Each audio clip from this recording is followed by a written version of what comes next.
Hi, I am Christine Glein. I am the Soul Intelligence Coach, and I'm really excited to be here with you this week to talk to you all about um, average sucks. Ooh, that's just a terrible way to get started, isn't it? It's actually a book by Michael Burnoff that I read and I really, really enjoyed. And I want to make sure that we all have the ability to bust through our averages. So, what do you mean average sucks? Well, nobody wants to be average, right? I remember a long time ago, there was a commercial where there were these young kids and they showed them, I want to grow up and be middle management. Like no one sets average as a goal, right? We all want to exceed expectations. We all want to be really, really good at what we do. And when we talk about average, we're talking about your own personal average, okay? We're not talking about comparing yourself to another person. But I'm going to share with you a story um, because, as you may know, I'm Christine Glein, the Chief Energy Officer at the Game Changing Impact Group, also known as the Soul Intelligence Coach at Christine Glein Coaching.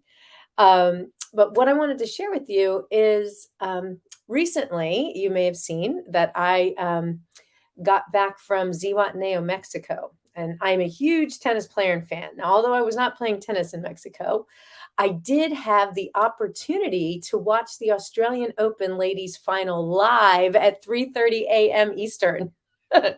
Well, not because my flight was actually rerouted to Melbourne, but because I was stuck in the Atlanta airport due to weather. Yeah, they had shut down the airport on our way back, and we had to sit for 3 hours and wait until they reopened the airport and allowed planes starting to come back and forth. And by the time we got through all the craziness of customs and going from the international airport to the domestic terminal through the one security gate that was open and on a crazy shuttle freezing outside because it was snowing. And by the time we got all through that, there was no way we were going to get back to Tampa. Unfortunately, I was with two other ladies in my mastermind group, and we made the best of our plight. So back to the story. I decided we were going to watch the Australian Open live at 3:30 in the morning. And so I set my laptop up on my suitcase, and we watched the world number one play Ashley Barty, if you know her, against American Danielle Collins. And so I was really happy to be able to watch. So that was fun. And I was really torn actually who to root for, as Ash Barty is from Australia. And it's been 44 years since an Australian woman won the Australian Open. So certainly being the world number one and from Australia, she pretty much was the favorite. But I love an underdog. And Danielle Collins is an American who's been on the tour for a while and hasn't won a major. She also lives in St. Pete, Florida. So come on, I got some affinity for her. Anyway, it was a great battle. As you may know, if you follow tennis, Ash won her first set handily. But then Danielle had her 5-1. She was up 5 games to 1 in the second set. She only needed one more game to win the second set. So selfishly, I was kind of excited as it looked like this was going to go 3 sets. And since I was up anyway, I thought, well, this is great. But then Ash Barty came back as Danielle realized she was ahead and started to freak out. Unfortunately, she wasn't able to raise her average and break through her box. If you're not sure what I'm talking about, you will in a few minutes. But if you watched, Ash Barty beat her in a tiebreaker in the second set. Huh. So obviously, when I'm talking about professional tennis players, they are obviously not average, but they do have their own average, just like you do and just like I do, right? In the book, Average Sucks: Why You Don't Get What You Want and What to Do About It by Michael Burnoff, he explains that each of us have an average. He goes through why we have this average, what our average means, and how our current average keeps us from getting what we really want, and how you can actually get what you want by accepting you do have an average and then use that to your advantage to raise your average. And that's what I'm going to talk to you about today.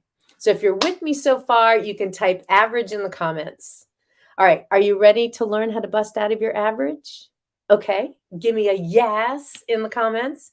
That could be YES or YAS, depending on your mood.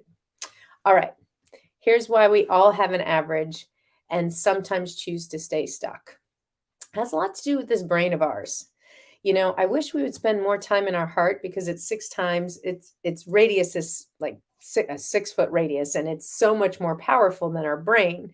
But our brain tends to run the show a lot of the time. And as you may know, we only use 5% of the brain power when we're using our conscious mind.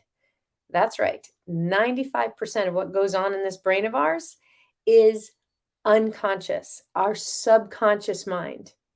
And our subconscious is actually there, our unconscious brain. It avoids new things because it doesn't know what to do and it wants to keep you safe. Safe is doing what you know.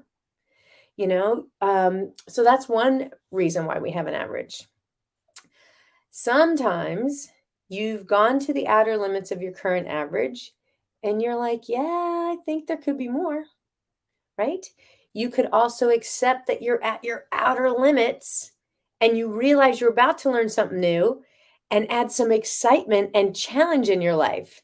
And so you're excited to push back your average or push through your average. You could also decide to learn how to get out of this box that you're living in and create a new and better average. And you could possibly take action to do new things and get really good at them to achieve a new average. You starting to get the idea of what an average is? All right, your average is going to always, theoretically, always and theoretically, does that go together? Maybe. But it is always going to attempt to sabotage you every step you take. So why is that? Well, we put up walls, right? Um, the first wall, the wall behind you, is what we call your support wall. Okay. And that represents what you've surpassed and what you don't want to revisit. Those things in your past that you refuse to accept as your average anymore. The wall behind you represents the wall that you've pushed through. It's everything below your current average. And when you say, I don't want to feel that way again, your brain hears very clearly and says, okay, we can't let that happen. We're going to put up limitations so that you never have to feel that again. Now, that's the wall behind you.